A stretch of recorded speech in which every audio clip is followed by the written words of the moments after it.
When you're down to your last 750 and facing eviction with your child, you'll take any chance at hope. Aaliyah Bailey knew this gamble on an abandoned farmhouse could leave her and 8-year-old Darius with nothing. But doing nothing meant losing everything anyway. The old house on the prairie looked ready to collapse. The windows were cracked, the porch sagged, and weeds grew through the floorboards. Darius held tight to his mother's hand as they walked through rooms filled with dust and broken dreams.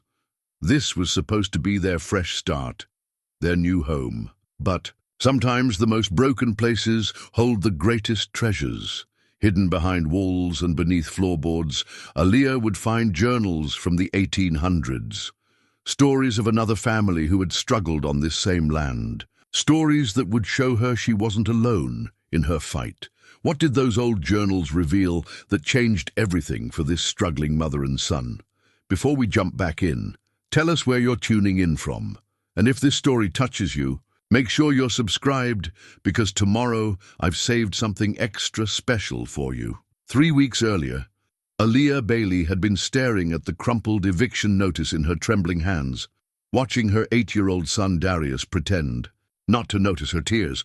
The small apartment that had been their refuge for 2 years suddenly felt like a prison with shrinking walls. Bills scattered across their kitchen table told the story of a woman fighting battles on every front. Electricity, water, rent, groceries. Each envelope contained another defeat, another door closing in her face. She pulled out the faded family photograph she always carried in her worn purse, running her fingers over the faces of women who had come before her. Her grandmother, Evelyn, stood proud and defiant despite the hardships etched in her weathered hands. Behind her, great-grandmother Ruby, a woman who had raised 6 children alone during the Depression. These women had survived impossible odds, passed down stories of resilience that seemed more like fairy tales than family history. Now staring at their determined faces, Aaliyah wondered if that same strength lived somewhere inside her. "Mama, are we really going to be okay?" Darius asked from where he sat on their threadbare couch, homework spread before him like an offering of normalcy. His young voice carried the weight of worries no child should bear, but his eyes still held that innocent trust that breaks a mother's heart and mends it simultaneously. "We're going to be just fine, baby," she whispered, though the words felt hollow against the reality of their bank account. $750. That was all that stood between them and the streets. She had lost her job at the medical billing company when budget cuts swept through like a winter storm, leaving experienced workers like her behind in favor of automated systems that couldn't understand the human cost of efficiency. Darius had handled the upheaval with the kind of grace that made her both proud and heartbroken. He never complained about the peanut butter sandwiches for dinner or the walks to school because the car had been repossessed. Instead, he would tell her stories about his day, share drawings he'd made in class, and curl up beside her during the long nights when sleep refused to come. His resilience reminded her of the women in that photograph, and she knew she couldn't let their legacy end with her surrender. The knock on their door that Tuesday morning changed everything. Serena Williams, their neighbor from down the hall, stood holding a cup of coffee and wearing the expression of someone carrying difficult news wrapped in kindness.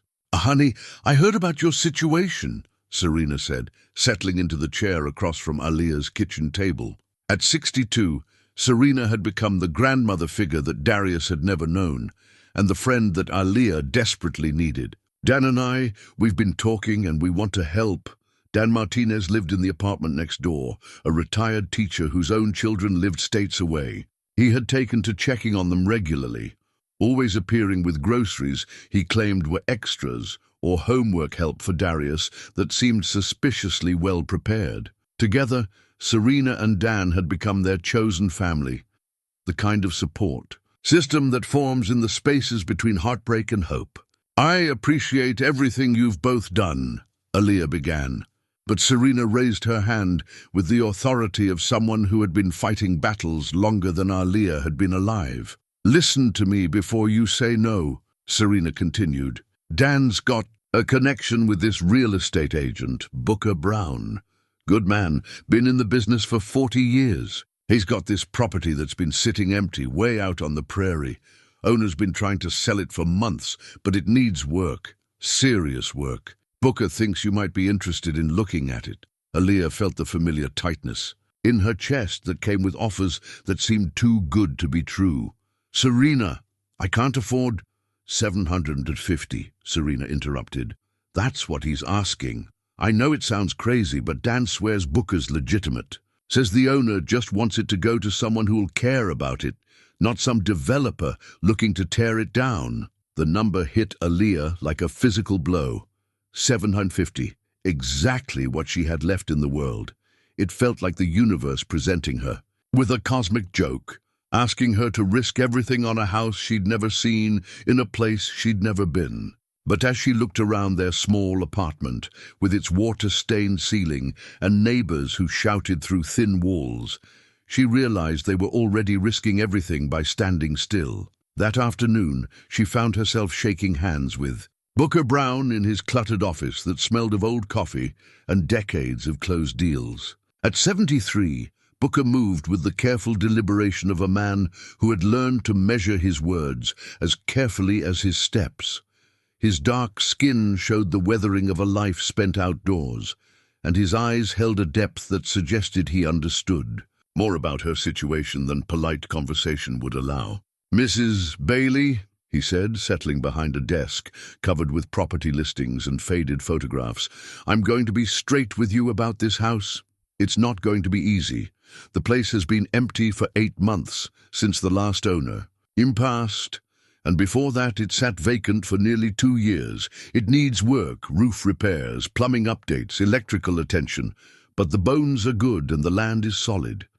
He spread out photographs of a weathered farmhouse that looked like it had grown from the prairie soil itself. The structure sat on what appeared to be several acres of grassland, with a barn in the distance and mature trees that had somehow survived decades of prairie storms. The house itself seemed to sag with exhaustion.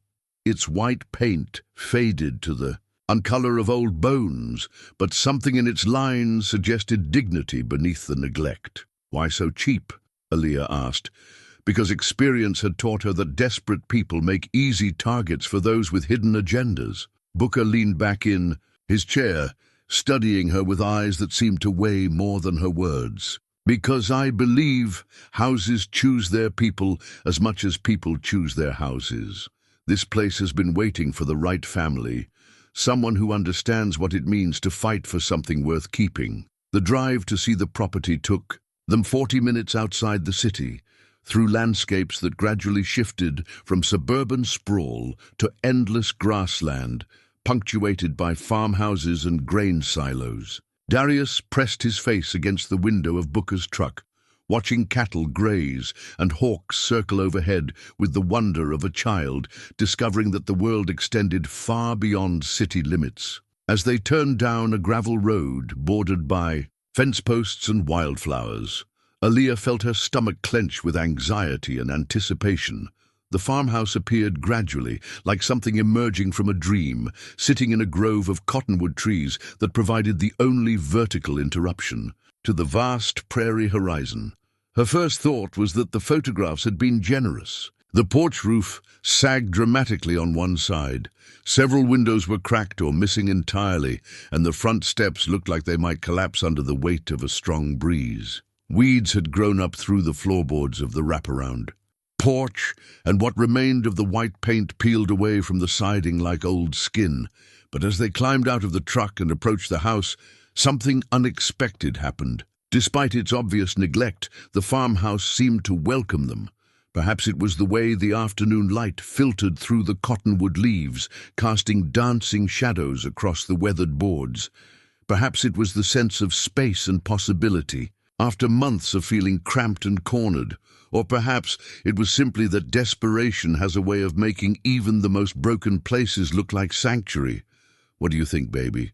she asked Darius, who was already exploring the edges of the porch, peering through gaps in the floorboards with the curiosity that makes children natural archaeologists. "It's like a treasure house, Mama," he said, his voice filled with the kind of excitement that children reserve for adventures and Christmas mornings. "Look how big it is, and we could have our own rooms and maybe get a dog and plant a garden like Mrs. Serena has." Booker unlocked the front door with a key that looked older than the lock itself, and they stepped into the dim interior. Dust.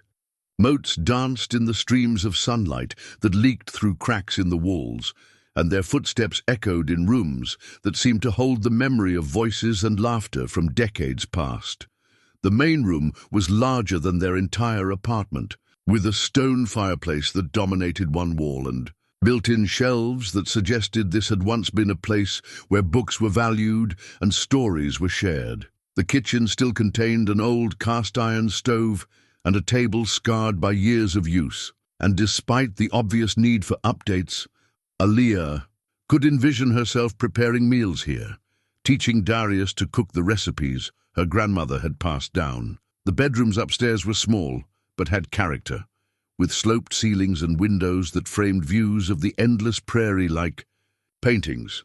As they explored, Booker shared fragments of the house's history. Built in the 1860s by a family named Freeman, it had passed through several generations before economic hardship forced its sale in the 1960s. Since then, it had been home to various families, each leaving their mark in the form of additional rooms, updated fixtures, or small improvements that spoke of lives lived within its walls. "The Freemans were special people," Booker said as they stood in what had once been a formal dining room. "Built this place to last, and it has. Just needs someone to care about it again." Standing in that empty house, surrounded by afternoon shadows and the smell of old wood and memories, Aaliyah felt something she hadn't experienced in months: possibility.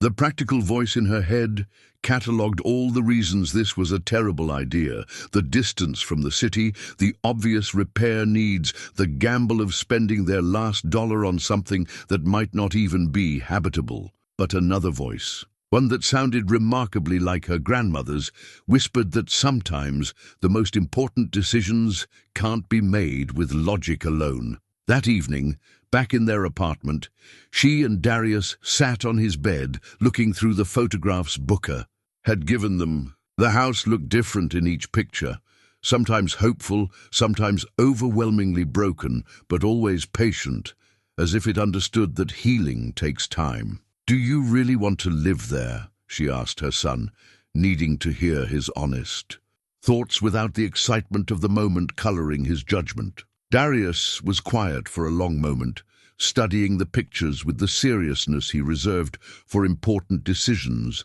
like choosing which book to check out from the library or what to wish for on his birthday. "I think it's been waiting for us, Mama," he finally said. "Like maybe other families lived there before, but it was really waiting for us to come and make it happy again." That night, after Darius had fallen asleep, Aaliyah sat at their kitchen, her table with the property papers spread before her and her grandmother's photograph propped against the salt shaker. The numbers were impossibly simple: $750 for the house and 3 acres of land, with owner financing that would allow them to take possession immediately. It was either the answer to her prayers or the final mistake that would leave them with nothing. She thought about the women in the photograph, about the struggles they had faced and overcome. They had made impossible choices in impossible times, gambling on futures they couldn't guarantee for children whose safety depended on their courage. Now it was her turn to step into that legacy, to prove that their strength lived on in her decisions and her willingness to fight for something better. The next morning, she called Booker Brown and told him they would take the house.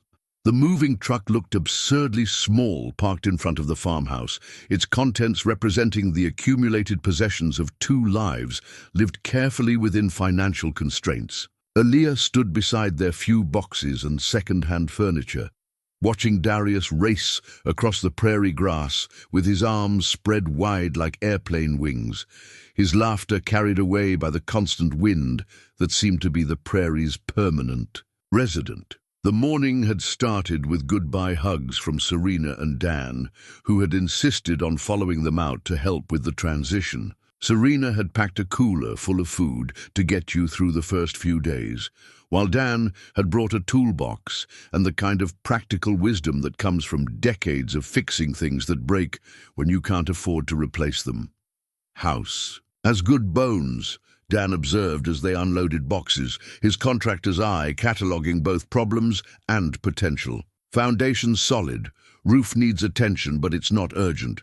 You picked a place with character. Aaliyah appreciated his optimism, though character seemed like an expensive luxury when you were counting every dollar. Still, as she carried boxes through the front door and set them down in rooms that belonged to them now, she felt a settling in her chest that she hadn't experienced since childhood. This was theirs, broken, neglected, overwhelming in its needs, but unquestionably theirs. "Mama, come see what I found." Darius's voice echoed from the main room, carrying the excitement that marked all his best discoveries. She found him kneeling beside the massive stone fireplace, pushing against a section of floorboard that moved under pressure. "Be careful, baby," she said. But her attention was caught by the way the board shifted. It wasn't loose from age or settling. It moved too deliberately, too precisely. "Let me see that." Together they pushed against the board until it lifted completely, revealing a hidden compartment carved into the space between floor joists. Inside, wrapped in oiled cloth that had protected it from decades of moisture and time, was a leather-bound journal, held closed with a ribbon that had once been blue, but had faded to the color of prairie sky. Aaliyah lifted the journal with hands that trembled slightly, aware that she was holding something precious and private. The leather cover was soft with age, and when she opened it carefully, pages covered in precise handwriting revealed themselves like secrets finally ready to be shared. "Property of Sarah Freeman," she read from the first page. "Begun this 15th day of October, 1847, on the occasion of purchasing this land for my son Thomas and myself, with hopes that we might build something lasting here." The words hit her with unexpected force. Another single mother, another woman facing uncertain times, with a child to protect and dreams that outweighed her resources. The parallels were so precise, they felt like more than coincidence. "What does it say, Mama?" Darius pressed close to her, trying to read over her shoulder. "It's about a lady named Sarah who lived here a long time ago," Aaliyah explained, turning pages carefully. "She had a little boy named Thomas, just like I have you." As she read aloud, Sarah Freeman's story unfolded like a letter written across time. Born into slavery in Virginia, Sarah had gained her freedom through the Underground Railroad and worked for years as a seamstress and healer to save money for land. With $50 and desperate hope, she had purchased this remote prairie property where she and her son could build a life beyond the reach of those who would drag them back into bondage. "The house stands empty but strong," one entry read. "Thomas runs through rooms that echo with his laughter, claiming each space as his own kingdom. I watch him and remember what freedom feels like. Not just the absence of chains, but the presence of choice. Tomorrow we begin building furniture. Next week I will plant an herb garden. Small things, but they are ours to decide." Aaliyah's throat tightened as she read about Sarah's struggles with hostile neighbors, brutal winters, and the constant fear that their freedom was fragile and temporary. Yet through each entry, Sarah's determination burned steady and bright, fueled by love for her son and faith that their courage would be rewarded. "Listen to this," Aaliyah said, finding an entry dated spring of 1848. "Thomas found a bird with a broken wing today. We set it carefully and fed it seeds until it grew strong enough to fly. He asked me if we would ever be strong enough to fly, away from here if danger came. I told him this land makes us strong, but if we ever need to leave, we will carry that strength with us. Freedom lives in our hearts, not in any place." Darius was quiet for a long moment, processing the weight of history in terms his 8-year-old mind could grasp. "Did they get to stay?" he finally asked. Aaliyah turned through more pages, finding entries that documented successful harvests, visits from other freed families, and Thomas's growth from a frightened child into a confident young man who helped. His mother tended travelers who stopped seeking shelter and guidance. The journal painted a picture of a woman who had transformed fear into purpose, creating not just a home, but a beacon of hope for others fighting similar battles. "It looks like they did," she said, though she noticed the entries ended abruptly. In 1851, leaving questions about what happened to Sarah and Thomas that would haunt her thoughts. That evening, after Serena and Dan had returned to the city and the house settled into the particular quiet that comes with rural nights, Aaliyah sat in the kitchen reading more of Sarah's journal by lamplight. Darius had fallen asleep on a makeshift bed they'd created in what would become his room, exhausted by the excitement and physical work of moving day. The entries revealed Sarah's daily life in intimate detail, her struggles with loneliness, her pride in Thomas's accomplishments, her constant vigilance against threats both external and internal. But they also showed a woman of remarkable strength and wisdom, someone who had learned to find joy in small moments and hope in uncertain circumstances. "Today, I taught Thomas to read the signs that warn of storms," one entry noted. "Not just weather storms, but the storms that come from people who fear what they don't understand. He is learning to be strong and careful both, to know when to stand firm and when to bend like prairie grass before wind." As midnight approached, Aaliyah found herself writing in the margin of her own notebook, responding to Sarah's words across the centuries. "We're here now," she wrote. "Thomas's room belongs to my Darius. He's 8, like Thomas was when you started this journal. I hope we can be worthy of what you built here." The wind outside picked up, causing the old house to creak and settle in ways that might have frightened her in their small apartment. But here, surrounded by evidence of Sarah's courage and the knowledge that this house had sheltered families through decades of storms, both literal and metaphorical, the sounds felt comforting rather than threatening. She returned to the hidden compartment, running her hands along its edges to see if there might be other treasures waiting to be discovered. Her fingers found another wrapped bundle, smaller than the journal, but equally carefully preserved. Inside were official-looking papers, a deed, a bill of sale, and what appeared to be freedom documents bearing Sarah's name and an official seal from the Commonwealth of Virginia. Seeing those papers, physical proof of Sarah's journey from bondage to property ownership, Aaliyah felt a connection to history that textbooks had never provided.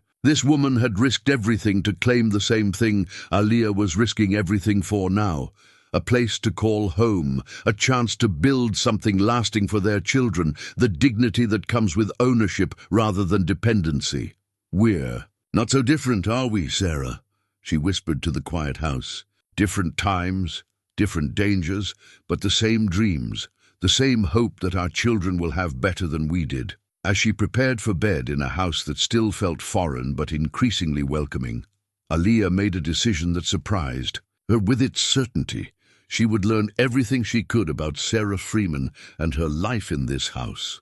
She would honor the legacy of courage that had been preserved here, waiting for someone to discover it and carry it forward. Tomorrow would bring the practical concerns of making the house habitable: repairs, utilities, and the 100 small emergencies that come with old buildings. But tonight, reading Sarah's words and feeling the presence of strength that seemed to emanate from the very walls, Aaliyah Bailey knew they had found more than shelter. They had found their place in a story that was much larger than their own. Struggles, much older than their immediate fears, and much more hopeful than their recent experiences had taught them to expect. The house had chosen them, just as Booker had suggested.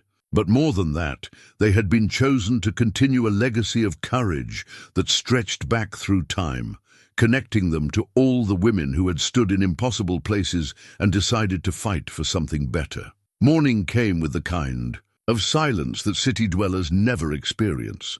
No traffic hum, no sirens, no neighbors arguing through thin walls. Just the whisper of wind through grass and the distant call of birds whose names Aaliyah would need to learn. She woke before dawn, her internal clock still set to apartment living, and found herself at the kitchen window watching the sun paint. The prairie in shades of gold and amber.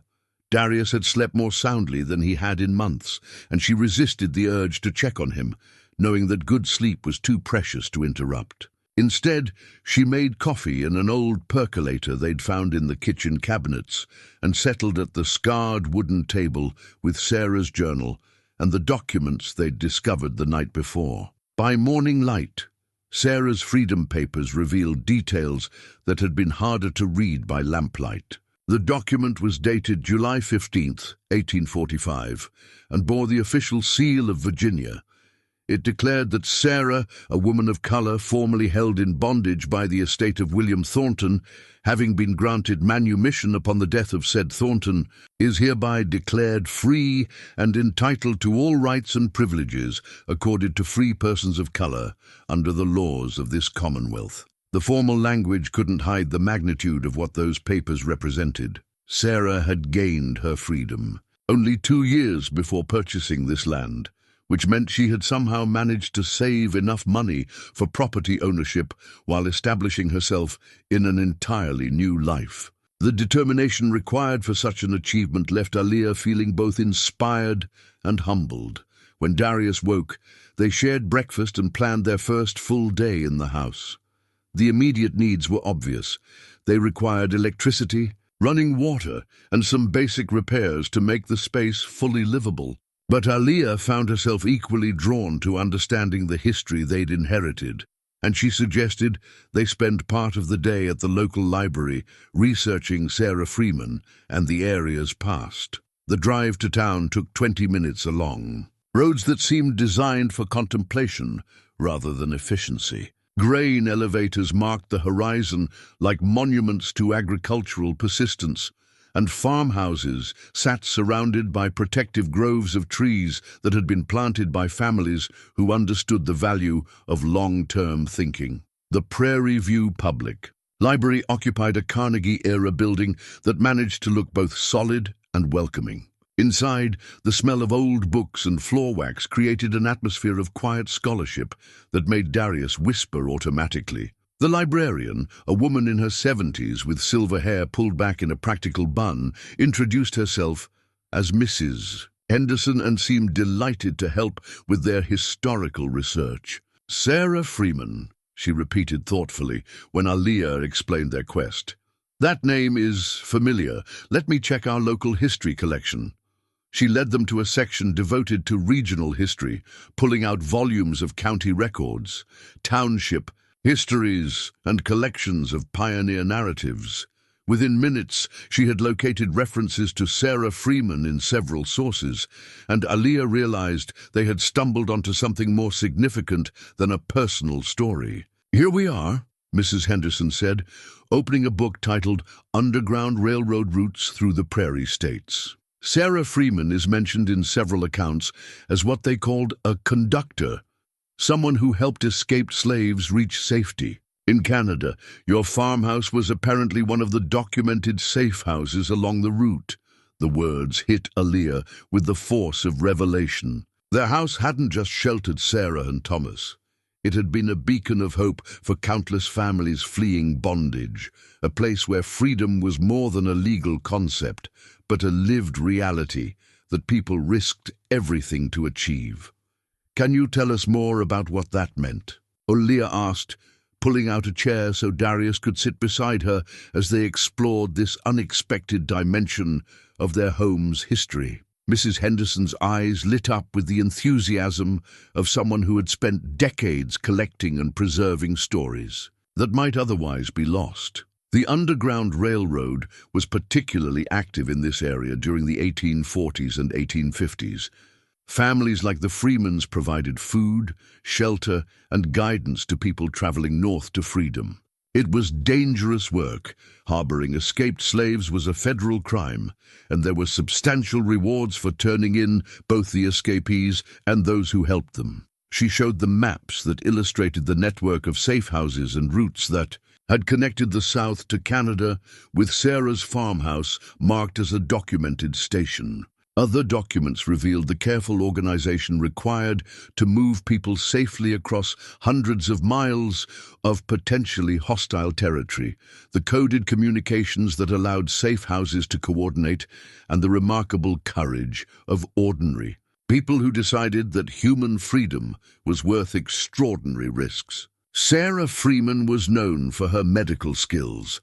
Mrs. Henderson continued, pulling out a collection of oral histories recorded in the 1930s. Travelers would arrive injured, exhausted, and sick from weeks of difficult travel. She could treat everything from infected wounds to fever, and she kept detailed records of herbal remedies that were passed down through generations of healers. Darius had been listening with the focused attention he usually reserved for his favorite adventure stories, and now he raised his hand as if he were in school. Did they have any kids who played together?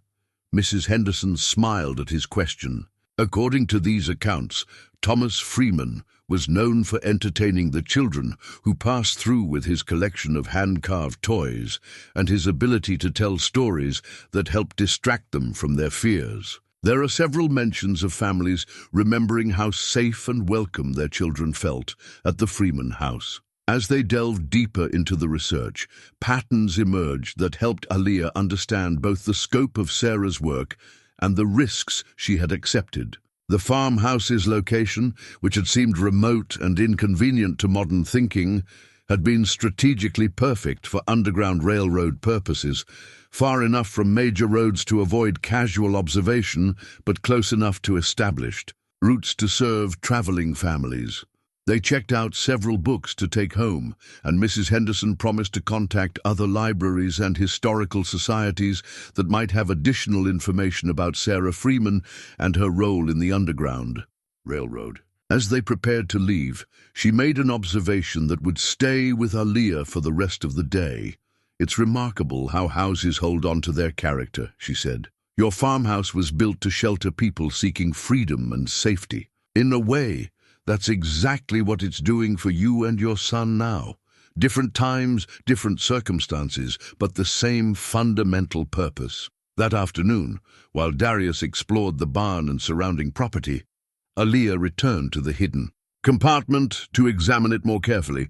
What had initially taken for a simple storage space revealed itself to be a sophisticated hiding place designed to conceal people rather than objects. The compartment was larger than she had realized, extending under a portion of the main room, and it showed evidence of careful construction. Ventilation holes disguised as knotholes, a surface that could be covered with rugs to hide any trace of the entrance, and dimensions that could accommodate several adults in relative comfort. She found herself imagining the families who had huddled in this space, listening for sounds that would indicate safety or danger. Parents holding their children close, maintaining silence that could mean the difference between freedom and recapture. The weight of their trust in Sarah Freeman, the faith they had placed in a woman who shared their struggles and understood the price of freedom. That evening, as she continued reading Sarah's journal, the entries took on new depth and meaning. References she had initially read as personal observations now revealed themselves as coded records of Underground Railroad activities. "Received visitors today," one entry noted. "Provided medical attention and supplies for journey north. Thomas shared his wooden horse with the youngest traveler, a boy near his own age. Reminded me that kindness is sometimes the most precious gift we can offer." Reading those words while sitting in the same room where such moments had occurred, Aaliyah felt connected to a legacy of women who had turned their homes into sanctuaries, their personal resources into tools for liberation, their own safety into a gamble worth taking for the freedom of others. The struggles were different now, but the fundamental impulse remained the same, the desire to create safety and opportunity for those who needed it most. As she prepared for bed, Aaliyah made a decision that felt both natural and profound. She would not just live in Sarah Freeman's house. She would honor the legacy of courage and service that had made it sacred ground long before she and Darius arrived. Tomorrow, she would begin the work of making the house habitable again, but she would also begin the work of understanding how their story fit into the larger narrative of hope that had been written in this place for more than a century. Wooden horse emerged from a corner of the hidden compartment like a gift waiting more than a century to be discovered. Carved from what appeared to be oak, it showed the careful craftsmanship of someone who understood that children's toys must be both beautiful and durable. The surface had been worn smooth by countless small hands, and though the wood had darkened, with age the details remained crisp. A flowing mane, alert ears and legs positioned in mid-gallop as if frozen in a moment of joyful motion. Darius cradled the horse with the reverence children reserve for truly special discoveries. "Do you think this belonged to Thomas?" he asked, running his fingers along the carved mane. "I think it probably did," Aaliyah replied, watching her son connect with a toy that had comforted another child in circumstances she was only beginning to understand. Sarah mentioned in her journal that Thomas had a wooden horse he loved to play with. As they continued their exploration of the house, other small treasures revealed themselves. A child's marble tucked behind a loose baseboard, a small slate with the alphabet scratched in a child's careful handwriting, a tin whistle that still produced a clear, sweet note when Darius blew into it experimentally. Each discovery felt like a message from the past, evidence of a childhood lived in this house despite circumstances that would have challenged many adults. The week that followed established rhythms that began to feel like the foundation of a new life.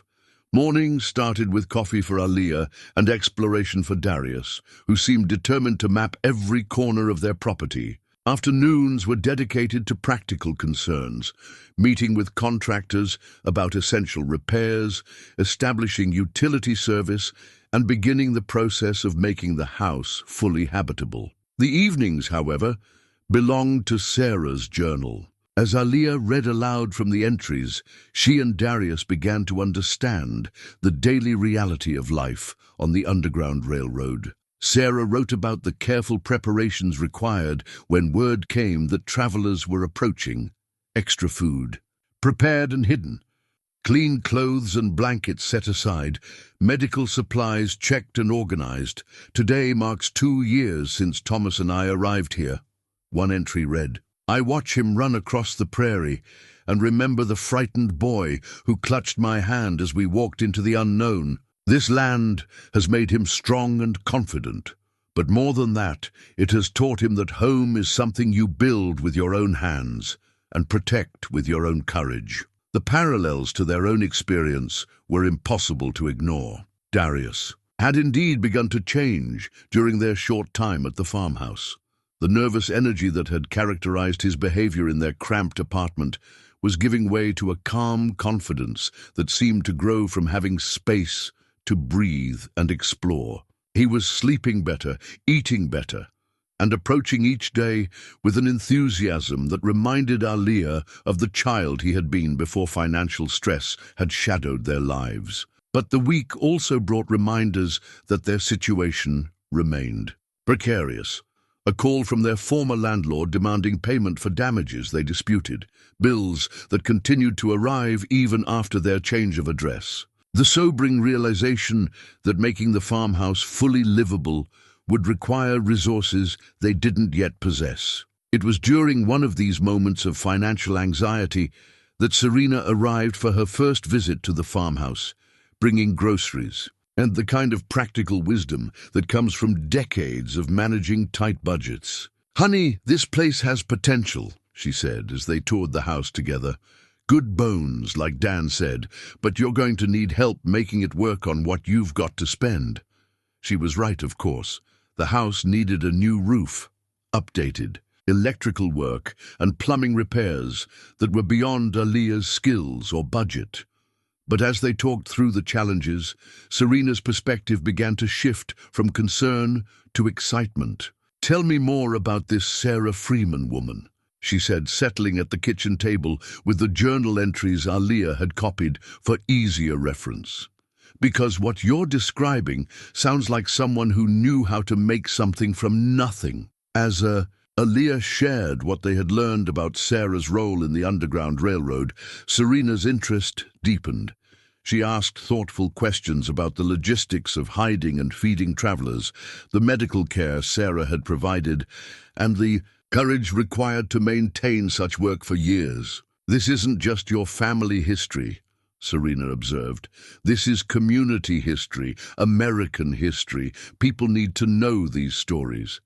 Her comment planted a seed that would grow over the following days. As Aaliyah continued reading Sarah's journal, she began to see not just a personal narrative, but a historical document that deserved preservation and sharing. Sarah's detailed accounts of Underground Railroad operations, her records of medical treatments, and her observations about life on the prairie provided insights that could enhance understanding of this crucial period in American history. The decision to contact Dr. Patricia Williams, a local historian who specialized in Underground Railroad research, felt natural and necessary. Dr. Williams agreed to visit the farmhouse on a Saturday morning, and her response to seeing Sarah's journal and the hidden compartment exceeded even Aaliyah's hopes. "This is extraordinary," Dr. Williams said, photographing pages of Sarah's journal with the careful attention of someone who understood their historical significance. "We have very few first-hand accounts from Underground Railroad conductors, and even fewer that document the day-to-day operations of safe houses.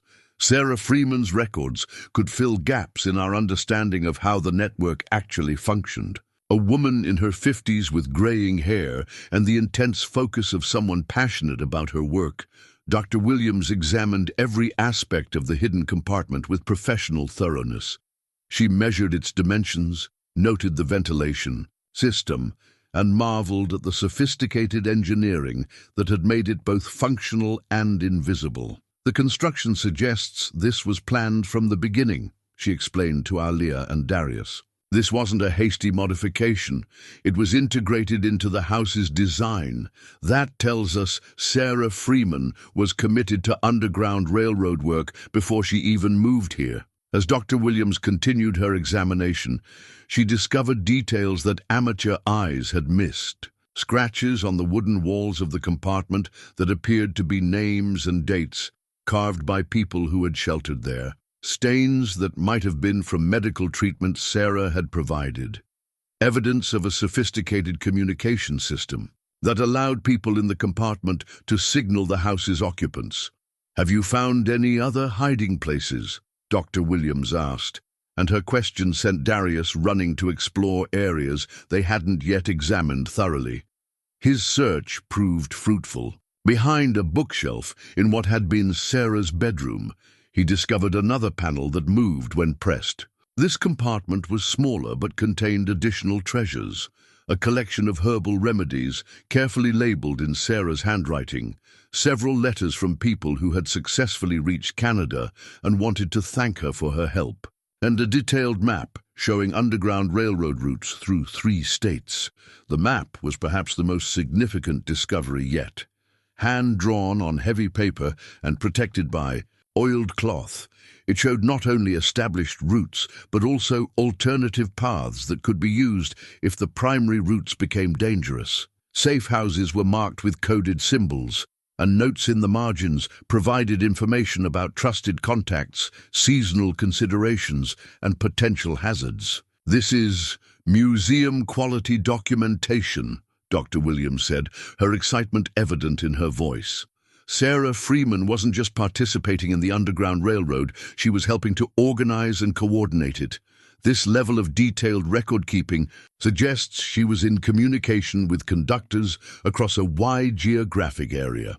As the afternoon progressed, Dr. Williams shared information that helped contextualize their discoveries. The Freeman farmhouse had been part of what historians called the prairie route, a network of safe houses that helped people traveling from Missouri and southern Illinois reach safety in Canada. The route was less well documented than Eastern networks, making Sarah's records particularly valuable for understanding how the Underground Railroad had operated in their region. The really remarkable thing, Dr. Williams explained, is that Sarah maintained these detailed records despite the obvious risks. Possession of this information would have been evidence of federal crimes, but she understood that future generations needed to know these stories, needed to understand the courage and sacrifice that made freedom possible. That evening, after Dr. Williams had left with promises to research Sarah Freeman's story through official historical channels, Aaliyah sat with the journal feeling a responsibility she hadn't expected. These weren't just stories about the past. They were testimonies that demanded to be preserved and shared. Sarah's courage had saved lives more than a century ago, but her words could still inspire and educate people today. She began copying the journal entries more systematically, creating a typed record that would preserve Sarah's words even as the original pages continued to age. The work was slow and careful, but it felt like a form of communion with a woman whose strength had made their current life possible. Darius had claimed Thomas's wooden horse as his own, carrying it with him as he explored the property and playing elaborate games that seemed to involve both past and present. She often heard him talking to the toy as if it could respond, sharing his thoughts about their new life and asking questions about what it had been like to live in the house during Thomas's time. "Do you think Thomas was scared sometimes?" he asked one evening as they prepared for bed. "I think all children get scared sometimes," Aaliyah replied. "But I think Thomas had a very brave mama who helped him feel safe just like you do." "And he had his horse," Darius added, tucking the carved toy beside his pillow, "just like I do now." As she turned off the lights and listened to the familiar sounds of the old house settling around them, Aaliyah felt a sense of completion she hadn't experienced since childhood. They had found more than shelter in this place. They had found their place in a story much larger than their own struggles. Sarah Freeman's legacy of courage and service had chosen them, and they would prove worthy of the trust. The discovery of the Underground Railroad map changed everything, transforming their farmhouse from a personal refuge into a place of national historical significance. The map, carefully preserved between sheets of archival paper, revealed a network of safe houses, coded routes, and communication systems that spanned 3 states and represented one of the most sophisticated freedom networks in American history. Dr. Williams returned the following week with colleagues from the State Historical Society and the National Underground Railroad Freedom Center. They photographed every artifact, measured every hiding place, and documented details that would help historians understand how the network had actually functioned during its most active years. The level of organization Sarah Freeman helped coordinate is remarkable, explained Dr. Rebecca Martinez, a specialist in Underground Railroad operations. This wasn't just people moving through on their own. This was a carefully planned and executed system that required tremendous courage and meticulous attention to detail. As the historians worked, Aaliyah found herself grappling with an unexpected dilemma. The artifacts they had discovered were worth substantial money, not just for their monetary value, but for the historical funding and recognition that typically accompanied such significant finds. Museums and universities would compete to acquire Sarah's journal and map, offering sums that could solve their financial problems permanently. "Have you considered what you want to do with these materials?" Dr. Williams asked during a quiet moment, while her colleagues examined the basement hiding place. "Collections like this are extraordinarily rare, and there would be significant interest from institutions that could preserve and display them properly." The question had been weighing on Aaliyah's mind since the historian's first visit. The practical voice in her head calculated mortgage payments, college funds for Darius, and financial security that selling the artifacts could provide. But another voice, one that sounded increasingly like Sarah Freeman's, whispered that some things were too important to be reduced to transactions. "I need to think about it," she replied, though she suspected she already knew what Sarah would have wanted. That evening she and Darius sat in the kitchen reading the journal entries that had become their nightly ritual. The passages had taken on new meaning now that they understood the full scope of Sarah's work and the risks she had accepted.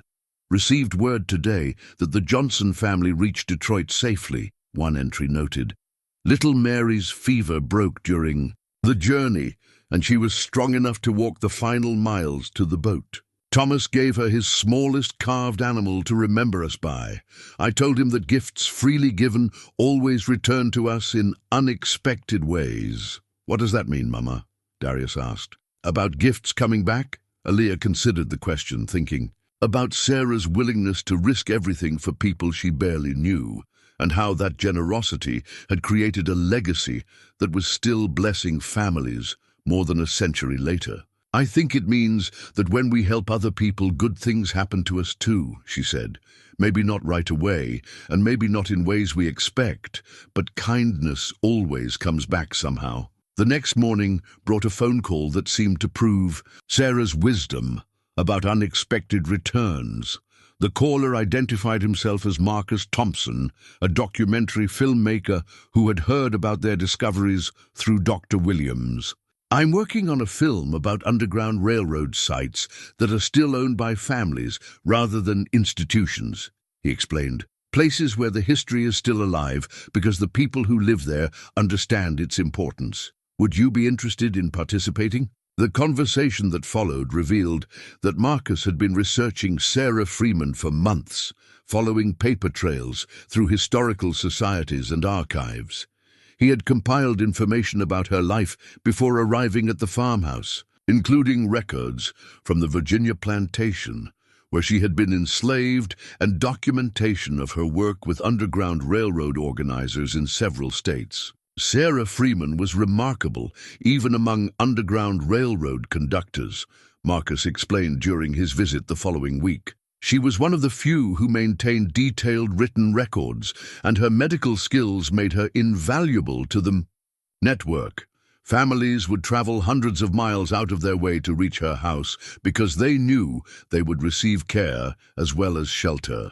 As Marcus set up cameras and recording equipment in the main room, Aaliyah felt nervous about speaking on film, but as they talked about Sarah's legacy and what it meant to live in a house where such courage had flourished, her discomfort faded into something that felt more like responsibility than performance. What made you decide to buy this particular house?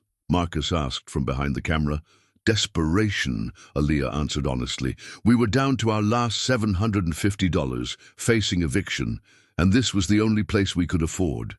I never imagined we'd find anything like Sarah's story here. And now that you know the history, how does it feel to be living where she lived? Aaliyah glanced around the room where Sarah had planned Underground Railroad operations, treated injured travelers, and raised her son to understand the value of courage and service. It feels like coming home, she said, not just to a house, but to a purpose. Sarah built something here that was bigger than just shelter. She created a place where hope could survive and grow. Living here, reading her words, finding the things she left behind, it makes me want to be worthy of what she started. The filming continued for several days, with Marcus documenting not just the artifacts and hiding places, but the daily life of a modern family living within such significant history. He interviewed Darius about finding Thomas's wooden horse, filmed Aaliyah reading from Sarah's journal, and captured the ordinary moments that showed how historical legacy could become part of contemporary life. During one of their conversations, Marcus shared information that added new depth to Sarah's story. His research had revealed that several families who had been helped by Sarah Freeman had gone on to establish successful communities in Canada, and their descendants had maintained oral traditions about the brave woman who had risked everything to help them reach freedom. There's a community center in Ontario named after her, Marcus said, showing photographs on his laptop. The families she helped never forgot what she did for them, and they passed down stories about her courage to their children and grandchildren. the knowledge that Sarah's impact had rippled through generations, creating communities and inspiring courage long after her death, reinforced Aaliyah's growing conviction about what should happen to the artifacts they had discovered. These treasures belonged not in a museum storage room, but in the house where they had been created, available to the people who could benefit from Sarah's example of courage and service. As the week progressed, Aaliyah made decisions that surprised her with their certainty. She would not sell Sarah's journal or map to collectors or institutions. Instead, she would work with historians and educators to ensure the materials were preserved and shared in ways that honored Sarah's legacy while keeping them connected to the house where they belonged.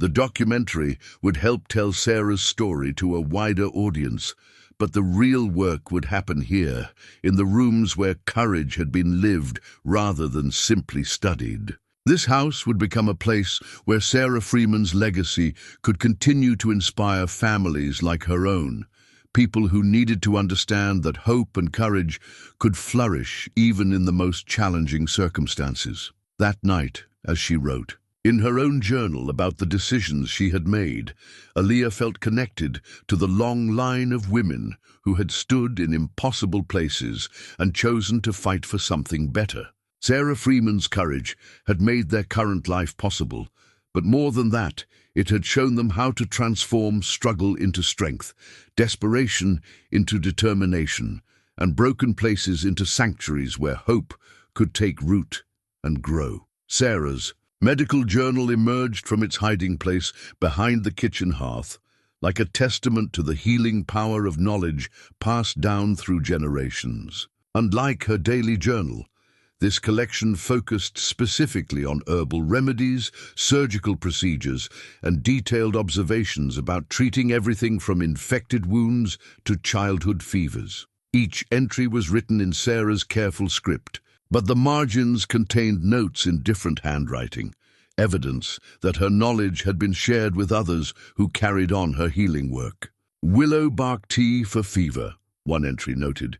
Steep 1 handful of inner bark in hot water until the liquid turns amber. Sweeten with honey if available. Effective for children and adults, but use smaller portions for those under 10 years of age. Martha's boy recovered completely after 3 days of treatment. Aaliyah found herself drawn to these healing records with an intensity that surprised her. Before Darius was born, she had completed 2 years of nursing school before financial pressures forced her to leave her studies for work that paid immediately. Reading Sarah's medical observations rekindled interests and abilities she had buried under the immediate demands of survival. The timing proved significant when Darius developed a fever that spiked to 102 degrees on a Thursday evening. The nearest urgent care clinic was 40 minutes away, and their health insurance situation remained complicated by their recent move and her unemployment. As she held a cool cloth to his forehead and worried about the cost of emergency medical care, her eyes fell on Sarah's journal entry about willow bark tea. The property contained several mature willow trees near the barn, their drooping branches creating shaded groves that had probably been planted by Sarah herself. Following the detailed instructions in the medical journal, Aaliyah carefully harvested inner bark and prepared the tea exactly as Sarah had described. Within hours, Darius's fever began to break, and by morning he was asking for breakfast with his usual enthusiasm. "That's some old-fashioned medicine that actually works," Serena observed when she heard about Darius's recovery. "Makes you wonder what else people knew back then that we've forgotten in our hurry to modernize everything." The incident reinforced Aaliyah's growing sense that their connection to Sarah Freeman involved more than historical interest. It was about carrying forward knowledge and wisdom that remained valuable despite the passage of time. She began studying the medical journal more systematically, cross-referencing Sarah's remedies with modern herbal medicine guides, and discovering that many of the treatments were still recognized as effective by contemporary practitioners. But their peaceful exploration of history was interrupted by developments that brought the modern world intruding into their sanctuary. A formal letter arrived from Midwest Development Corporation, expressing interest in purchasing their property for substantially above current market value. The letter was professionally courteous, but carried an undertone that suggested this was the beginning of a conversation rather than a simple inquiry. "Who are these people?" Aaliyah asked Dan when he stopped by to help with some electrical repairs. She had learned to value his practical wisdom about matters that extended beyond household maintenance. Dan examined the letter with the careful attention he brought to wiring diagrams. "Development company based out of Chicago. I did some research after you mentioned them. They specialize in what they call heritage properties, buying up places with historical significance and turning them into commercial ventures." His research had revealed a pattern that was both disturbing and predictable. Midwest Development Corporation would acquire historically significant properties, often from families who couldn't afford the maintenance costs or legal complications that came with heritage designation. They would then develop the sites into tourist attractions, conference centers, or high-end residential communities that marketed historical significance while destroying the authentic character that made the places special. "They're particularly interested in underground railroad sites," Dan continued. "Apparently, there's a growing market for heritage tourism where people pay premium prices to stay in places where important history happened. The thought of Sarah Freeman's house being transformed into a luxury bed and breakfast where guests could pay to sleep in rooms where freedom seekers had hidden made Aaliyah's stomach clench with anger and protectiveness. But the letter also represented a solution to their financial challenges that she couldn't ignore entirely. The amount mentioned would eliminate every debt, provide for Darius's education, and give them security she had never imagined possible. That evening, she called Booker Brown to ask about the development company's reputation and whether he had been contacted about the property. His response confirmed her growing suspicions about the nature of their interest. "They've been calling me for months," Booker admitted. "Started even before you bought the place. Offered me serious money to break our agreement and sell to them instead. When I refused, they suggested they might find other ways to acquire the property." "What does that mean?" "Could mean legal challenges to the sale, zoning issues, tax problems. Developers like that have ways of making life difficult for people who won't cooperate. Not saying they will, but companies like Midwest Development don't usually take no for an answer." The conversation left Aaliyah feeling unsettled and protective in ways that reminded her of Sarah Freeman's journal entries about hostile neighbors who resented her presence in the community. Different era, different specific threats, but the same fundamental challenge. Powerful interests that saw her family's sanctuary as something to be acquired or eliminated, as if to underscore the relevance of historical parallels. That night's reading brought them to journal entries from 1849, when Sarah had faced pressure from local authorities who suspected her Underground Railroad activities. Sheriff Henderson visited today, asking questions about travelers who might have stopped here, one entry noted. "I told him we occasionally provide meals and shelter for folks passing through, which is nothing more than Christian charity. He seemed unsatisfied with my answers, but had no evidence to support his suspicions. Thomas was frightened by his presence. But I explained that sometimes doing what's right means standing firm, even when others try to intimidate us." Reading those words while contemplating her own challenges with unwanted attention from powerful interests, Aaliyah felt the weight of legacy and responsibility settling around her like Sarah's wisdom made manifest. The development company represented the same kind of threat Sarah had faced, people who wanted to control or eliminate what they couldn't understand or profit from. "Are we going to have to leave?" Darius asked, having overheard enough adult conversations to understand that their situation involved more than simple repairs and utility bills. "No, baby," Aaliyah said, her voice carrying more certainty than she had felt moments before. "This is our home now, Sarah Freeman fought to keep it safe for people who needed it, and we're going to do the same thing, as she wrote in her own journal that night, documenting both the day's discoveries and her growing determination to protect what they had found. Aaliyah realized that living in Sarah Freeman's house meant more than preserving artifacts or sharing historical knowledge. It meant continuing the legacy of courage that had made the house a sanctuary, standing firm against pressures that would destroy what generations of families had built and protected. The development company could make offers and apply pressure, but they couldn't understand what made this place precious.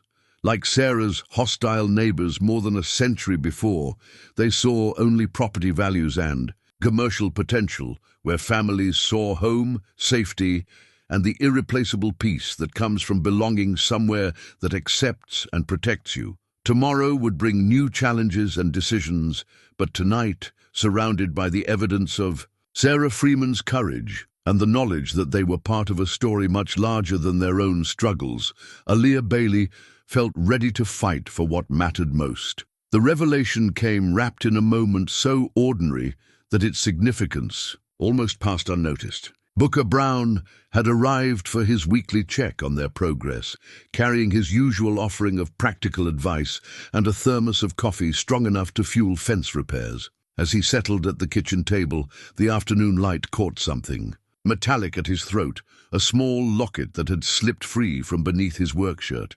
"That's beautiful," Aaliyah said, nodding toward the locket as she poured coffee into mismatched cups. "Family heirloom?" Booker's hand moved automatically to tuck the locket back beneath his shirt, but something in Aaliyah's tone, perhaps the same respectful curiosity she brought to Sarah's artifacts, made him pause.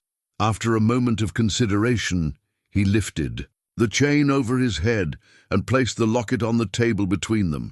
"My great-great-grandfather's," he said simply, "given to him by a woman who saved his life." The locket was silver, tarnished with age, but still showing the delicate engraving of a tree with spreading branches. When Booker opened it with careful fingers, two photographs were revealed. One of a young black man with eyes that held both wariness and hope, the other of a woman whose face made Aaliyah's breath catch in recognition. "That's Sarah Freeman," she whispered, leaning closer to examine the photograph that showed their house's previous owner as a woman in her 30s, wearing the kind of determined expression that suggested she was accustomed to facing challenges head-on. "My great-great-grandfather was named Samuel," Booker continued, his voice carrying the weight of a story that had been passed down through 5 generations. He escaped from a plantation in Missouri in 1850, traveling at night and hiding during the day for 3 weeks before he reached Sarah Freeman's house. He was sick with infection from an injury, barely conscious when he arrived here. As Booker spoke, pieces of a puzzle that Aaliyah hadn't known she was solving began falling into place. The careful way he had presented the house to her, pricing it at exactly the amount she could afford, his knowledge of details about the property that seemed to extend beyond normal real estate expertise. The emotion in his eyes when he talked about finding the right family for the house. Sarah treated his injuries and nursed him back to health, Booker continued. He stayed here for 6 weeks, helping with repairs and farm work while he regained his strength. When he was ready to continue north, she gave him this locket with her photograph, telling him to remember that courage was something you could carry with you no matter where you went. The story continued in details that brought Samuel's journey to vivid life. He had reached Canada safely, established himself as a carpenter, and married a woman who had also escaped slavery. Their children grew up hearing stories about the brave woman in the prairie farmhouse who had risked everything to help strangers find freedom. And each generation had passed down both the locket and the responsibility of honoring Sarah Freeman's legacy. "When I got into real estate," Booker said, "I made it my business to keep track of this property. Bought it myself when the previous owner died, have been maintaining it for 8 years, waiting for the right family." "Waiting for us," Aaliyah said, though it sounded like a question. "Waiting for someone who would understand what this place represents." Booker corrected gently. Sarah wrote in her journal about believing that the house would always find its way to people who needed what she had built here. When I met you and Darius, saw how you were fighting to keep your family together despite impossible odds, I knew you were the ones she had been waiting for. The revelation recontextualized everything about their purchase of the farmhouse. What Aaliyah had interpreted as incredible luck or divine intervention had actually been the result of a man honoring a century-old debt of gratitude, ensuring that Sarah Freeman's legacy continued in the hands of people who would cherish rather than exploit it. But Booker's story also carried warnings that made Aaliyah's growing sense of security feel fragile and temporary. The pressure from Midwest Development Corporation was more serious than she had realized, involving legal challenges that threatened the legitimacy of their ownership. They've been researching the property's history for months, Booker explained, his voice taking on the careful tone of someone delivering difficult news. Found irregularities in the original land grants from the 1860s, claiming that Sarah Freeman's purchase was never properly recorded with federal authorities. The legal challenge was complex but potentially devastating. During the Civil War era, property laws regarding freed slaves were inconsistent and often deliberately obstructive. Documentation that had seemed adequate at the time might not meet modern legal standards, especially when challenged by lawyers with resources to exploit every technicality. Are they saying Sarah didn't really own the house? Darius asked, having listened to the adult conversation with the focused attention he brought to all discussions about their home's history. They're saying the ownership was never properly documented according to federal law, Booker replied carefully, which could mean the property has been changing hands illegally for more than a century. The implications were staggering. If Midwest Development Corporation's legal challenge succeeded, every sale of the property since Sarah Freeman's original purchase could be declared invalid. Aaliyah and Darius could lose not just their home, but their entire investment, leaving them worse off than before they had risked everything on the farmhouse. But as the shock of potential loss settled around them, Booker reached into his coat pocket and withdrew a leather portfolio that looked nearly as old as Sarah's journal. "There's something else," he said, untying the portfolio's cord with hands that trembled slightly. "Something my family has been keeping safe for more than a century, waiting for the right time to share it." Inside the portfolio were documents that took Aaliyah's breath away. Sarah Freeman's original bill of sale for the property, signed and witnessed according to federal requirements. Correspondence with government officials confirming her legal right to purchase land as a free person of color. Most importantly, a will and testament that bequeathed the property to whoever shall understand its true purpose and continue the work of providing sanctuary for those who need it most. Sarah was more careful about legal documentation than most people realized, Booker explained.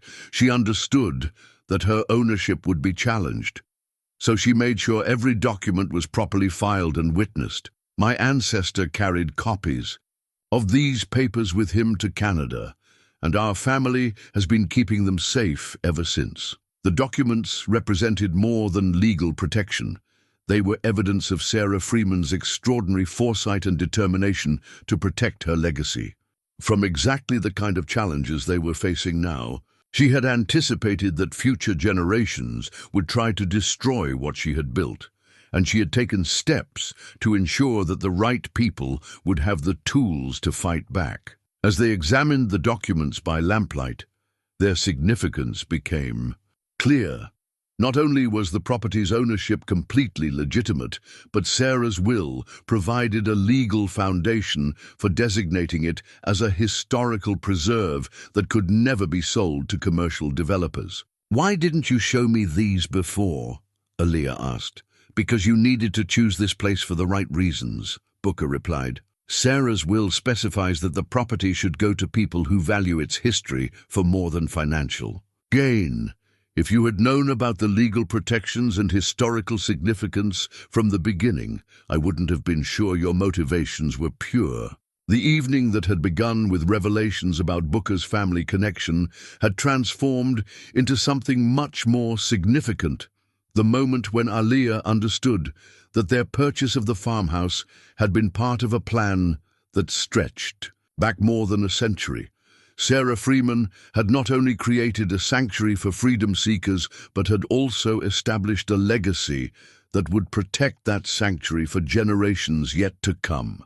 As Booker prepared to leave, he placed the locket back around his neck but left the legal documents on the kitchen table. "These belong here now," he said.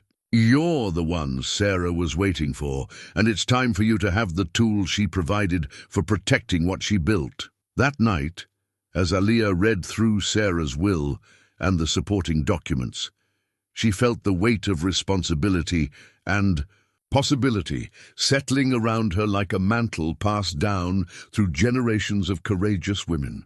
Tomorrow would bring new challenges as they prepared to fight Midwest Development Corporation's legal assault. But tonight, surrounded by evidence of Sarah Freeman's wisdom and foresight, she felt ready for whatever battles lay ahead. The house had chosen them, but more than that, they had been chosen to continue a legacy of courage that would ensure Sarah Freeman's sanctuary remained a place where hope could flourish and families could find the safety to build something lasting. The legal papers spread across their kitchen table looked like fragments of a treasure map, each document representing another piece of evidence that Sarah Freeman had been far more sophisticated in protecting her legacy than anyone had imagined. Her will and testament, written in the careful script that Aaliyah had come to recognize, laid out provisions that seemed designed specifically for the challenges they were facing more than a century later. "I, Sarah Freeman, being of sound mind and body, do hereby bequeath this property and all structures thereon to whoever shall demonstrate understanding of its true purpose," the document read. "This land was purchased not merely as shelter for my son and myself, but as sanctuary for all who seek freedom from oppression. It shall continue in this purpose, and ownership shall pass only to those who honor this sacred trust." Dr. Williams arrived the next morning with Rebecca Martinez, a lawyer who specialized in historical property rights and had volunteered to help them navigate the legal challenge from Midwest Development Corporation. As they examined Sarah's documents, both women's excitement was evident. "This is extraordinary legal foresight for the 1850s, Rebecca explained, photographing each document for their case files.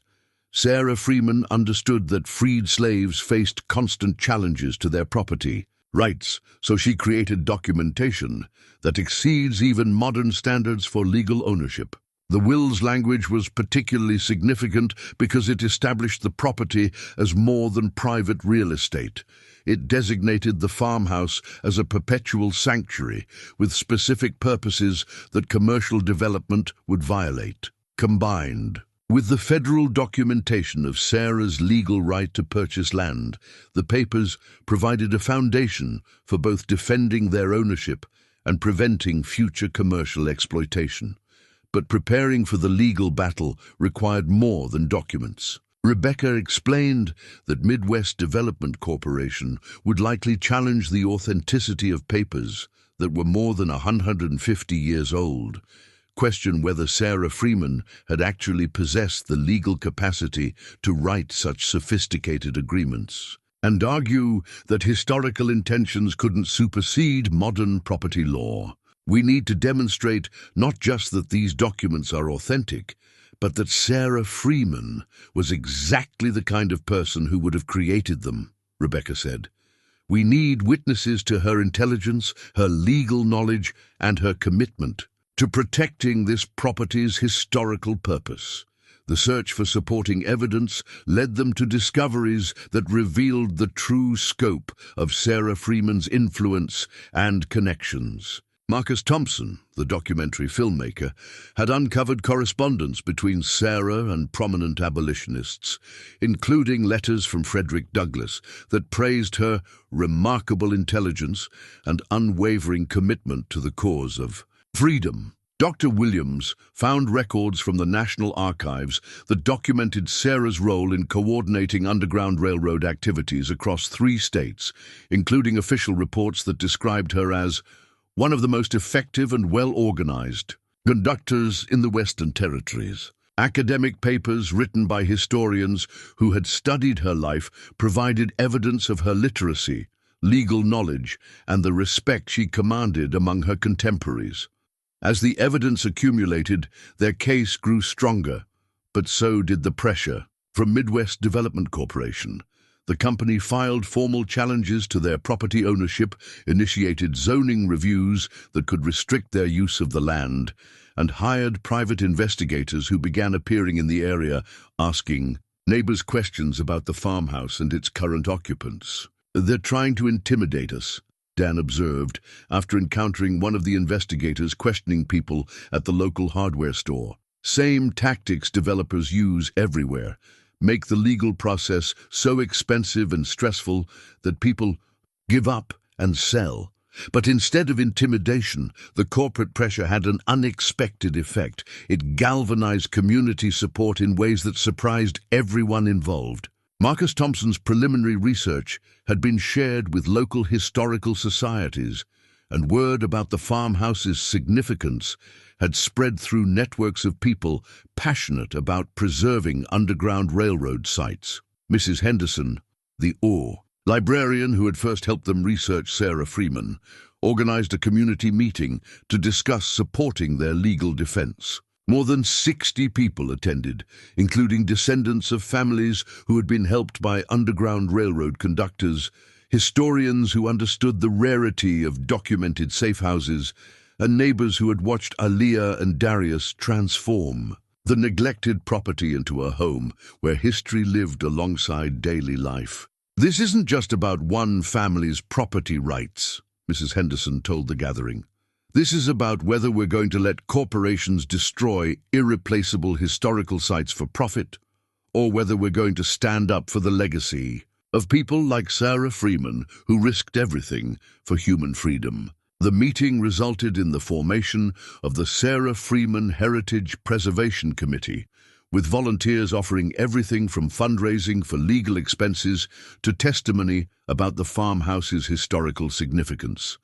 Serena emerged as a natural organizer, coordinating efforts with the efficiency she had developed through decades of community activism. "People understand what's at stake here," she told Aaliyah, as they planned strategy for the legal hearing that would determine the property's future.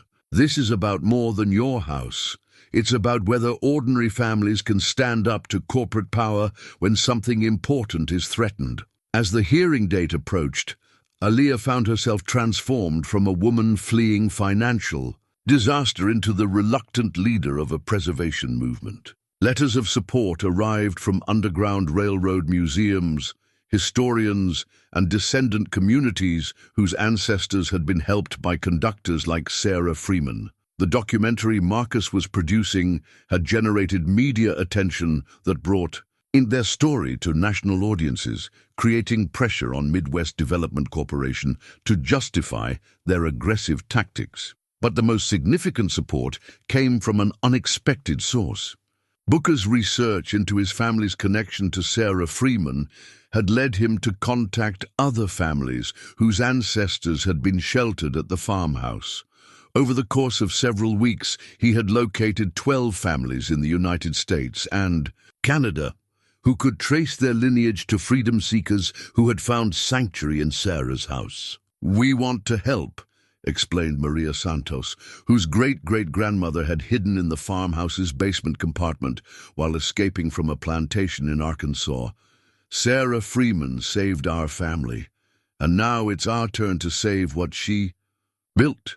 The descendants' families pooled resources to hire additional legal support and flew in from across North America to testify at the hearing. Their presence transformed what might have been a dry property dispute into something much more powerful, a gathering of people whose very existence testified to Sarah Freeman's courage and the farmhouse's historical significance. During the weeks of preparation, Aaliyah discovered strength she hadn't known she possessed. Reading Sarah's journal had taught her about courage, but fighting to protect Sarah's legacy taught her about leadership. She found herself coordinating with lawyers, historians, media representatives, and community volunteers with a confidence that surprised everyone, including herself. "You're different now," Darius observed one evening as they worked together, organizing documents for the hearing. "You're like Sarah was, strong and not afraid of anything." His comment made her realize how much she had changed since their desperate arrival at the farmhouse. The woman who had gambled her last $750 on a broken-down house had evolved into someone who could stand before cameras and courtrooms defending principles that mattered more than personal comfort. Sarah Freeman's legacy hadn't just given them a home. It had shown her who she was capable of becoming.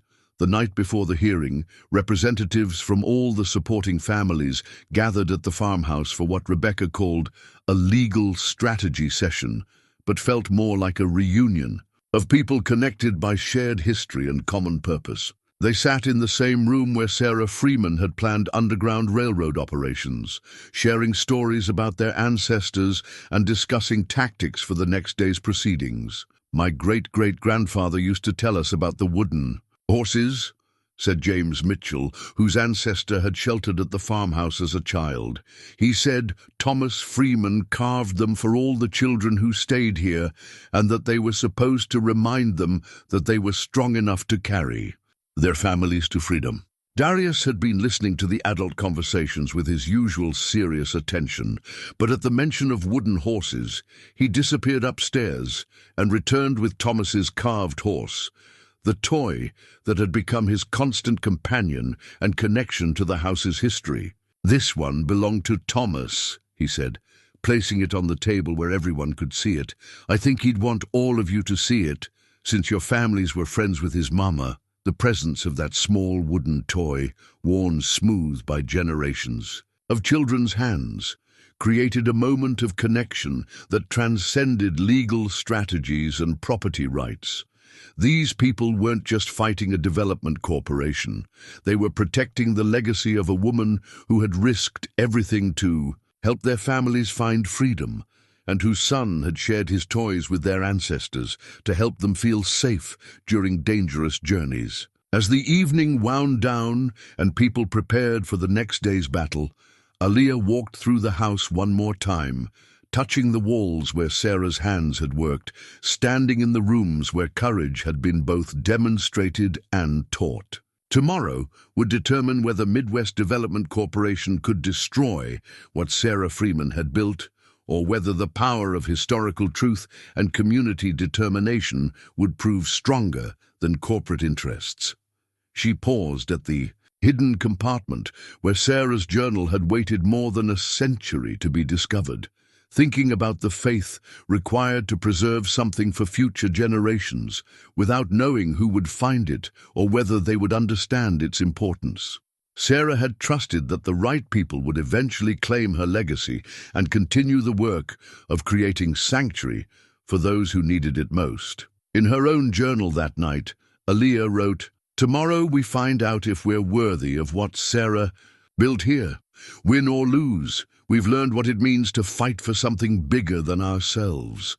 That's a gift worth more than any amount of money.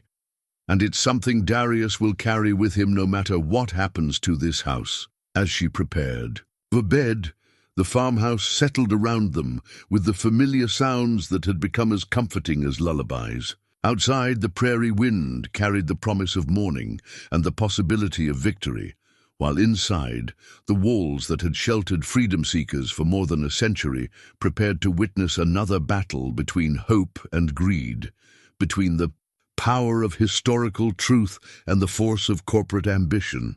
Tomorrow would bring the hearing that would determine not just their legal right to call the farmhouse home, but whether Sarah Freeman's vision of sanctuary would survive to inspire future generations of families seeking shelter from the storms of an uncertain world. The courthouse steps were crowded with supporters when Aaliyah and Darius arrived on the morning that would determine their future. People held signs reading, "Preserve Sarah Freeman's legacy" and "History matters more than profit," creating a display of community solidarity that local media documented with the attention usually reserved for major political events. Inside the courtroom, the contrast between the two sides was stark and telling. Midwest Development Corporation's legal team occupied an entire row, their expensive suits and coordinated briefcases suggesting the kind of resources that usually overwhelmed individual families in property disputes. Aaliyah's supporters filled the gallery. Historians, descendant families, community members, and neighbors whose presence testified to the broader significance of the case. Judge Patricia Hernandez called the proceedings to order with the grave, formality that marked cases involving both substantial money and historical importance.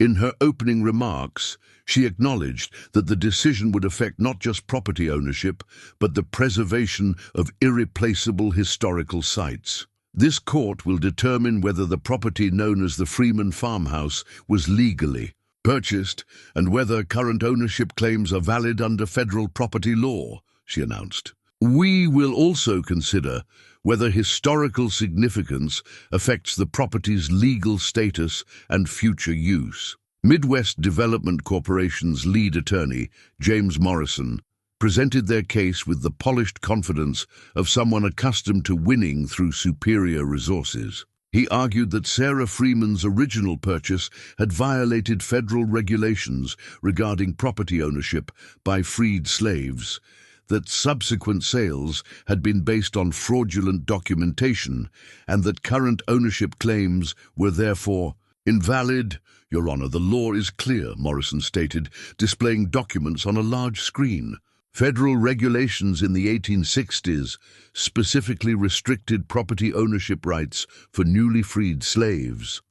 Sarah Freeman's purchase violated these regulations, making all subsequent ownership transfers legally void. His presentation was methodical and seemingly authoritative, focusing on technical legal requirements rather than historical context or human impact. The documents he cited appeared legitimate, and his arguments carried the weight of legal precedent that favored established property law over historical sentiment. When Rebecca Martinez rose to present their defense, the atmosphere in the courtroom shifted perceptibly. She began not with legal citations, but with the story of Sarah Freeman's journey from slavery to property ownership, using Sarah's own words from the journal to establish the context for her legal transactions. "Your Honor, Sarah Freeman was not just another freed slave attempting to purchase property," Rebecca explained, her voice carrying the conviction of someone defending principles rather than merely winning cases. She was an educated, sophisticated woman who understood federal law and took extraordinary care to ensure her property purchase met all legal requirements. Rebecca's presentation of Sarah's documentation was devastating to Midwest Development Corporation's case. The original bill of sale, properly witnessed and recorded with federal authorities, met every requirement for legal property ownership. Correspondence with government officials confirmed that Sarah Freeman had possessed both the legal right and the financial resources to purchase land as a free person of color. But the most powerful moment came when Rebecca called Dr. Williams to testify about Sarah Freeman's historical significance and the rarity of documented Underground Railroad sites. Sarah Freeman's farmhouse represents one of the most completely documented Underground Railroad stations in the Midwest, Dr. Williams explained. The combination of her detailed records, preserved hiding places, and the testimony of descendant families makes this property irreplaceable for understanding how the Freedom Network actually operated. The descendant family's testimony provided emotional weight that complemented the legal documentation. Maria Santos spoke about her great-great-grandmother's journey to freedom, describing how Sarah Freeman's medical care had saved the woman's life and enabled her to reach Canada safely. James Mitchell shared oral traditions that had preserved stories about Thomas Freeman's kindness to children who were frightened and separated from everything familiar. Sarah Freeman didn't just provide shelter, Maria testified, her voice strong. Despite obvious emotion, she provided hope. She showed people that freedom was possible, that there were places where they could be safe, and families who would risk everything to help them reach their dreams. When Booker Brown took the stand to explain his family's connection to Sarah Freeman and their century-long commitment to protecting her legacy, even the opposing lawyers seemed moved by the depth of historical continuity represented in the courtroom. My great-great-grandfather carried Sarah Freeman's photograph and her example of courage with him for the rest of his life, Booker testified. Our family has protected this property because we understand that some things are too important to be measured in dollars and cents. The morning session concluded with Midwest Development Corporation's attorney arguing that emotional testimony and historical significance couldn't override property law requirements. But the afternoon would bring testimony that would transform the legal landscape entirely. As they broke for lunch, Aaliyah felt cautiously optimistic about their chances. The morning had demonstrated that their case was strong both legally and morally, that the community support was genuine and deep, and that the historical significance of Sarah Freeman's legacy resonated even in formal legal proceedings. But she also understood that corporate resources and legal technicalities could still prevail over historical truth and community values. The afternoon session would determine whether justice would side with preservation or profit, whether Sarah Freeman's century-old vision of sanctuary would survive or fall victim to the same forces that had threatened her during her lifetime. The afternoon session began with an unexpected development that would tip the scales of justice decisively in their favor. Rebecca Martinez announced that she had additional evidence that had been discovered during the lunch break, a document that would settle all questions about the legal validity of Sarah Freeman's property ownership. Your Honor, we have received documentation from the National Archives that confirms Sarah Freeman's property purchase was not only legal, but was specifically approved at the federal level as part of a program to encourage freed slaves to establish permanent settlements in the Western Territories. The document she presented was a letter from the Department of the Interior dated August 1847, commending Sarah Freeman for her exemplary establishment of a productive agricultural settlement that serves both individual advancement and community development. The letter specifically noted that her property purchase had been reviewed and approved as a model for other freed slaves seeking to establish themselves as independent landowners. Midwest Development Corporation's legal team scrambled to respond to evidence they hadn't anticipated, but the federal endorsement of Sarah Freeman's land ownership was unambiguous and impossible to challenge. Their entire case had been built on the assumption that her purchase had violated federal regulations, but the newly discovered documents proved the opposite. Sarah Freeman had been held up as an example of legal property ownership done correctly. Judge Hernandez called a brief recess to review the new evidence, and when proceedings resumed, her demeanor suggested that the case's outcome was no longer in doubt. Based on the documentation presented, she announced, it is clear that Sarah Freeman's original property purchase was completely legal and was specifically approved by federal authorities. All subsequent ownership transfers, including the current ownership by Ms. Bailey, are therefore valid and legally binding. But the judge's ruling went beyond simply validating their ownership. Drawing on testimony about the property's historical significance and Sarah Freeman's will, establishing it as a sanctuary, Judge Hernandez issued an additional order that would protect the farmhouse from future commercial development. This property is hereby designated as a protected historical site under state preservation law, she declared. The historical significance of Sarah Freeman's Underground Railroad activities, combined with the exceptional preservation of documentation and physical evidence, makes this farmhouse irreplaceable for educational and historical purposes. The designation meant that any future development would require approval from state historical authorities and would have to preserve the property's character and accessibility for educational purposes. Midwest Development Corporation's plans for commercial exploitation were not just defeated, they were made permanently impossible. As the judge's gavel fell, marking the official end of proceedings, the courtroom erupted in applause and celebration. Descendant families embraced each other and Aaliyah, tears of relief and joy flowing freely as people realized that Sarah Freeman's legacy had been not just preserved, but officially protected for future generations.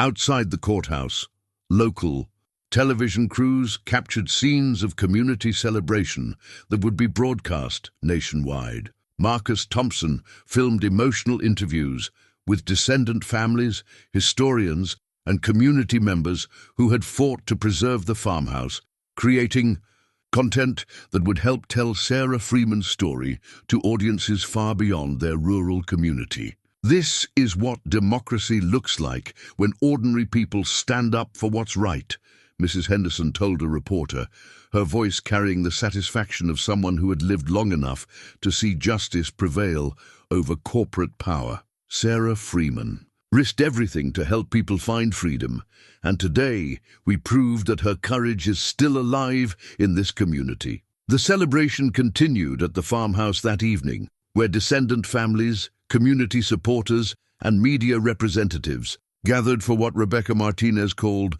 the most satisfying victory party I've ever attended. People toured the Underground Railroad hiding places, examined Sarah Freeman's journal and artifacts, and shared stories about ancestors who had found sanctuary in rooms where they now stood in celebration. Darius had become something of a celebrity among the visitors, sharing Thomas Freeman's wooden horse and explaining how he had discovered the hidden compartment that started their journey into history. His confidence and knowledge impressed adults who recognized that he had become the latest in a long line of children who had learned courage from living in Sarah Freeman's house. "I think Thomas would be happy that his house is safe now," Darius told Marcus Thompson during a filmed interview. "And I think Sarah would be proud that we fought to keep it the way she wanted it, a place where families can be safe and strong." As the evening wound down and visitors prepared to return to their homes across the continent, Aaliyah felt a sense of completion that went beyond legal victory. They had not just won the right to keep their house, they had become part of a community of people connected by shared history and common values.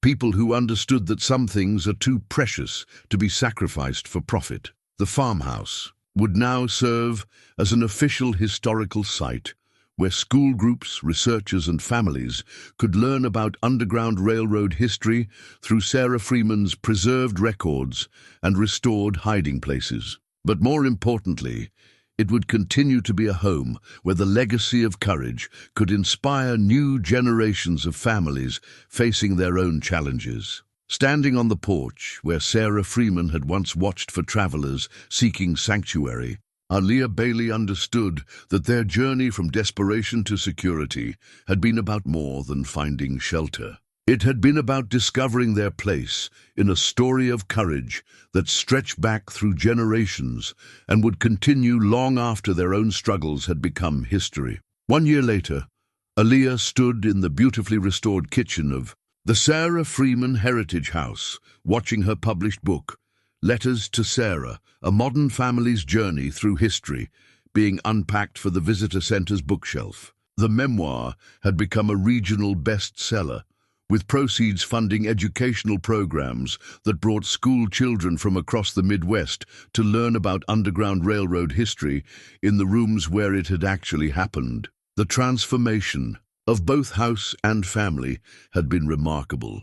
The crumbling farmhouse had been carefully restored using historical preservation standards, with modern conveniences integrated seamlessly alongside original features. The hidden compartments had been preserved exactly as Sarah Freeman had designed them, but were now equipped with proper lighting and safety features that allowed school groups to experience them safely. Darius, now 9, and radiating the confidence that comes from knowing your place in the world, had become the unofficial junior historian of the site. He delighted in showing visitors Thomas Freeman's wooden horse and explaining how children during Underground Railroad times had played quietly to avoid detection. His knowledge of the house's history impressed educators and historians, but more importantly, his obvious love for the place he called home touched everyone who met him. "Tell them about the herb garden, Mama," he called from where he was leading a group of third graders through the main room, pointing out details that most adults missed. The herb garden had been one of Aaliyah's most meaningful restoration projects. Using Sarah Freeman's medical journal as a guide, she had researched and replanted the medicinal herbs that Sarah had used to treat injured freedom seekers. The garden now served both educational and practical purposes. School groups learned about historical medicine, while Aaliyah continued to use many of the remedies in her own family's health care. Her nursing studies, abandoned years earlier due to financial pressure, had resumed through an online program specifically designed for historical preservationists and heritage site managers. The combination of modern medical knowledge with historical healing traditions had become her specialty, leading to speaking engagements at conferences where she shared both Sarah Freeman's story and her own journey from desperation to purpose. Booker Brown, now officially titled as Heritage Site Coordinator, moved through the visitor center with the satisfied energy of someone whose life's work had achieved its intended purpose. At 74, he had found renewed vitality in sharing his family's connection to Sarah Freeman and ensuring that her legacy reached new audiences. The locket he wore now hung openly, a symbol of the debt of gratitude that had finally been fully honored. "We've got 43 students coming next week from Chicago," he told Aaliyah as they reviewed the reservation calendar. Their teacher specifically requested the full Underground Railroad experience, hiding places, medical treatment demonstration, and the children's perspective presentation that Darius does so well. The educational programs had exceeded everyone's expectations for both attendance and impact. Teachers reported that students who visited the Freeman Heritage House showed increased interest in history and improved understanding of both historical and contemporary social justice issues. Many returned with their families, creating multi-generational conversations about courage, community, and the ongoing relevance of historical lessons. Serena and Dan had become regular volunteers, with Serena managing visitor scheduling and Dan maintaining the property with the same care he brought to his own home. Their friendship had deepened through shared investment in the site's success, and they often joked that they had gained not just a historical treasure, but an extended family. The most moving aspect of the heritage site's impact had been its effect on descendant families. The gathering that had started with 12 families during the legal battle had grown into an annual reunion that brought together more than 60 families whose ancestors had been helped by Underground Railroad conductors like Sarah Freeman. The event combined genealogical research, historical education, and celebration of the courage that had made their contemporary lives possible. "My grandmother would have never believed this," Maria Santos said during the most recent reunion, watching her own grandchildren play with Thomas Freeman's wooden horse in the same room where her ancestor had found safety more than a century earlier. "She used to tell us stories about the brave lady who saved our family, but she always said those stories would be forgotten when the old people died. Instead, they're more alive now than ever." The success of Marcus Thompson's documentary had brought national attention to both Sarah Freeman's story and the ongoing work of preserving underground railroad sites. The film had aired on public television and was now used in high school and college history courses across the country, ensuring that Sarah's example of courage would inspire students far beyond their rural community. For Aaliyah, the most profound change had been internal. The woman who had gambled her last $750 on a broken-down house had evolved into someone who spoke confidently before cameras and audiences about the importance of preserving historical sites and honoring the courage of people like Sarah Freeman. But more than that, she had learned to see her own story as part of a larger narrative of women who refused to surrender when faced with impossible odds. In the quiet moments after visitors had left and evening settled over the prairie, she still found herself writing in her journal, continuing the practice. Sarah Freeman had begun more than a century earlier. These entries documented not just daily life, but the ongoing work of maintaining a place where history lived, alongside contemporary hopes and dreams. "Darius is reading chapter 3 of his book report about Frederick Douglass," she wrote one evening. "He's become so confident speaking about historical figures, like he really understands that these were real people who faced real challenges. Living here has taught him that courage isn't something that only existed in the past. It's something we can choose every day." As she closed the journal and prepared for bed, the farmhouse settled around them with sounds that had become as familiar as lullabies. The wind through the cottonwood trees, the creak of old wood adjusting to temperature changes, the distant call of owls hunting across the prairie, all reminders that they lived in a place where past and present converged in meaningful ways. Tomorrow would bring new visitors, new opportunities to share Sarah Freeman's story, and new chances to demonstrate that courage could transform not just individual lives, but entire communities. But tonight, surrounded by the evidence of what determination and hope could accomplish, Aaliyah Bailey knew they had found something more precious than financial security or even historical significance. They had found their place in a story that would continue long after their own chapters had been written, a legacy of courage that would inspire future generations of families to believe that even the most broken places could become sanctuaries where hope takes root and grows into something beautiful and lasting.